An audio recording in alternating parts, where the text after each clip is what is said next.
আজ মানে 28শে জুন রাত 2:46 থেকে শুরু হচ্ছে প্রভু জগন্নাথ দেবের স্নানযাত্রা।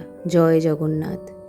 জগন্নাথ দেবের স্নানযাত্রা উপলক্ষে অনেকে আমাকে জিজ্ঞাসা করেছিল যে দিদি, তুমি কি রথযাত্রার জন্য কোনো নেকলেস বা ডিজাইন তৈরি করেছো? সত্যি বলতে 3টি ডিজাইন তৈরি করা মাত্রই সেটি সোল্ড আউট হয়ে যায় এবং আর দিতে আমি পারিনি। তাই যাতে নতুনরাও নিতে পারে সেই উপলক্ষেই আমার এই কাজটি। আজকে ওনার স্নানযাত্রার শুভ মুহূর্ত শুরু হচ্ছে এবং আজ দুপুরেই আমি এই 2টি ছোট্ট পেন্ডেন্ট তৈরি করেছি। এখনও পুরোপুরি ফিনিশ হয়নি, তবে প্রভুকে সঠিকভাবে বানাতে পারবো কি না সেটি নিয়ে মনে একটু দ্বন্দ্ব ছিল। বলে রাখি, স্নানযাত্রার এই পর্বটি চলবে আগামীকাল সোমবার 29শে জুন বিকেল 4:46 পর্যন্ত।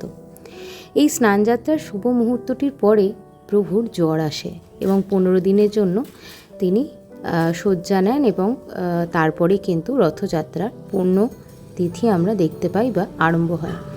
রথযাত্রা উপলক্ষে বলে রাখি, আমি 2 বছর আগেও পুরীতে গিয়েছিলাম এবং এই সময় পুরীতে সবথেকে বেশি ভিড় থাকে।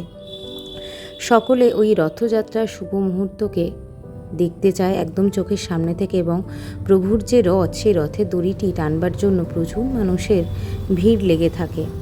এই সময় পুরীর সমুদ্রের ঢেউয়ের মতনই মানুষের উচ্ছ্বাস দেখা যায়।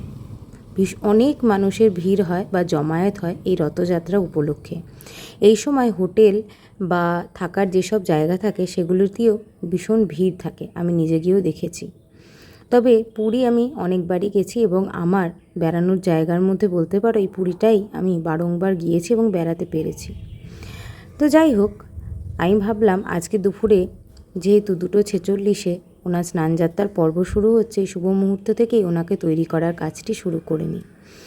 এই কাজটি করতে আমার অনেকটি সময় লেগেছে, কারণ জগন্নাথ দেবের এই যে মূর্তিটি, এটি বানানো খুব একটা সহজ না। দেখে যদিও সহজ মনে হয়, তারপরে আবার যদি ফোনটিকে স্ট্যান্ডে রেখে ক্যামেরা করতে হয়, এটাও একটা বেশ ডিফিকাল্ট কাজ।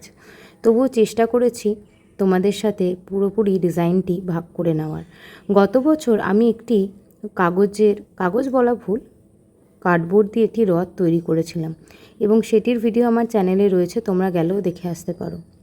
ওখানে ফেব্রিকের যে কালারগুলি থাকে তার সেই বটলগুলোর মানে খালি বটলের ঢাকনাগুলিকে ব্যবহার করে আমি একটি জগন্নাথ দেবের মূর্তি করেছিলাম। সাথে ছিলেন বলরাম, সুভদ্রা। আর এই কাজটাও তোমাদের কেমন লাগলো